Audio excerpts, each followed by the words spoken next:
Thanks for having me here. I'm excited to answer these questions. Okay, we'll go right up here in front. What is your favorite thing about Florida, and do you like the culture there? My favorite thing about Florida is just being close to home, being close to my family. And you said, do I like the culture there?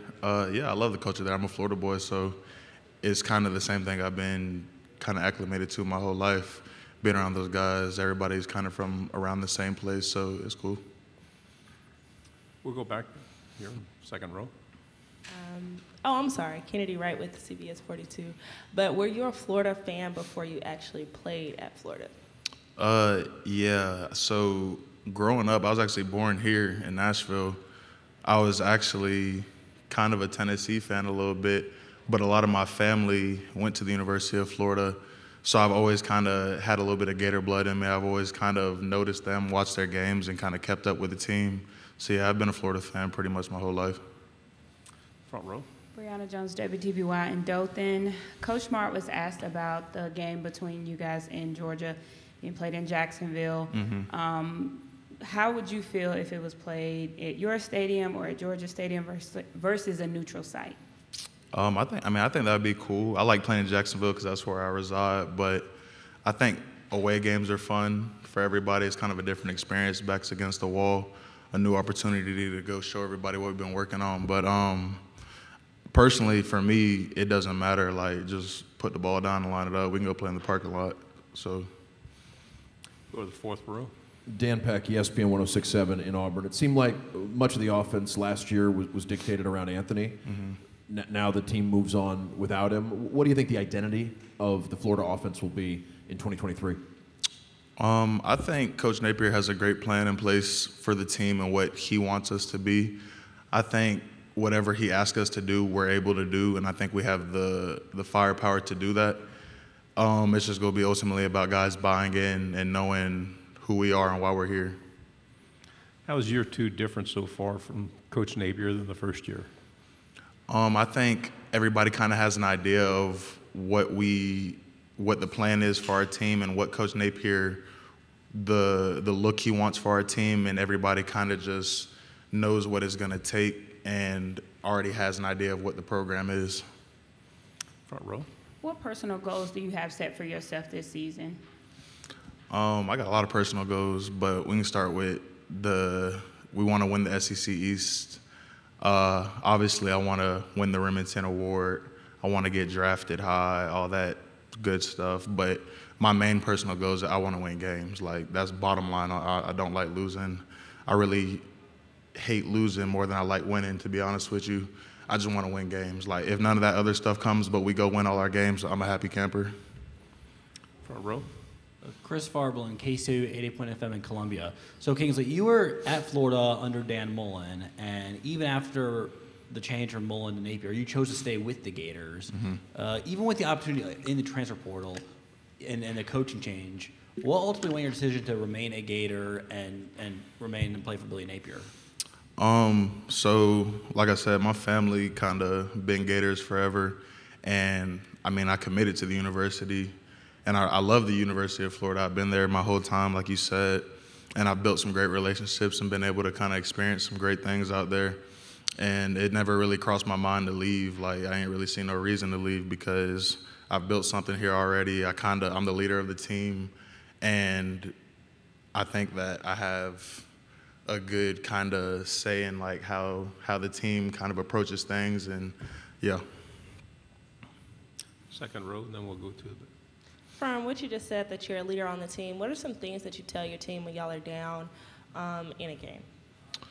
I just make sure guys are still competing, because when you get down, it's kind of easy to get down on yourself as well and kind of let things get out of hand. So whenever things aren't going our way, I kind of just tell guys to continue to compete and just keep that edge and make sure that we're attacking it the right way, because at the end of the day, we haven't worked this long and this hard for no reason. Like, we can't just give up just because things aren't going our way at that moment.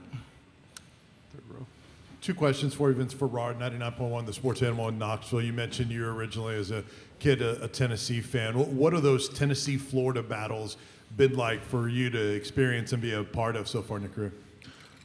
Tennessee is always a good one. I really approach every game the same way. I want to go out there and dominate every opportunity that I'm blessed to have. But Tennessee, especially this past season, we were in Tennessee, it hits a little different. I had my big brothers out there, and, you know what I'm saying, a couple of my little cousins and nephews out there. So, you know what I'm saying, it's kind of just representing myself and my family the right way and going out there and dominating, like I said. Friends or relationships with anyone on that Tennessee team this year? No, I don't. No, I don't. What are your favorite things about playing home games in the Swamp? And is there anything from like your first time in that stadium that stands out? I think just the atmosphere of game day in Gainesville and, you know, 90,000 people out there screaming at the top of their lungs is different for sure. But you kind of just feel the love from all the fans, from Gator Walk to leaving the hotel. Everybody's just standing lined up, wanting to autograph, wanting to shake your hand, wanting to say hi. So, I mean, the Swamp is like I said, is a different type of place to play. But the love from the fans is probably the biggest thing about the Swamp that I like playing at home. Do you think the SEC East gets the amount of attention that the West does? Yeah, I would say so. I mean, I think the East competes with the West pretty religiously. I would say that the attention's there on the whole league for real. If we have any other questions, we have a good talker here. Okay, on the right-hand side. Jacques Doucet, WAFB TV in Baton Rouge. What have you recalled about the games against LSU, and what kind of matchup do you think it's going to be this year? LSU, they always have a good squad. They've got a well-coached team typically. I don't expect anything less than a battle when we go play LSU, and especially being at their field, it's just an opportunity to kind of just go and wake everybody up and, you know what I'm saying, go handle business. Back row, left side. Going along with the question from the moderator, it's Coach Napier's second year at Florida. Have you noticed any changes in him? Does he seem more comfortable or anything like that as far as, you know, getting into his second year as your coach? Yeah, Coach Napier, I think he was pretty comfortable last year. I think the main difference is everybody's bought in. There's no wavering minds. There's no guys thinking, what about this, what about that, trying to see if the grass is greener on the other side. I think everybody's completely bought in and trusts what Coach Napier has in place for us, and everybody wants to win and everybody wants to do things the right way. We have two final questions here and then there. Who do you think will be your most challenging opponent this upcoming season, and which game are you looking forward to the most? Most challenging opponent, who do I think? You know, I don't really know who the most challenging opponent would be, to be honest. I know everybody works pretty hard, but I can tell you who I'm most excited to play is FSU. I don't like those guys at all, so I'm excited to go get after them for sure. On the right. Hey, Kingsley, Mo Carter from Fox 54 in Huntsville. One of the guys that Coach Napier brought along with him on the staff is Louisiana native Jabbar Jaluk. I would love to know what kind of impact he's made for you guys on the offensive side. Jaluk's cool people, man. He kind of is just somebody you can relate to, somebody you can talk to. And I think his football sense is actually really great too. Like, he's done it. Y'all see what he's done with our running backs. He's done a great job coaching those guys up and kind of putting them in position to be successful behind this offensive line. So yeah, Jaluk, he's a great personality, I would say, to have in the building, and a coach that you can go talk to about problems and stuff, and he's gonna help you solve those problems. Kingsley, good job. Thank you very much, and Yes, good luck sir. this season. Appreciate you.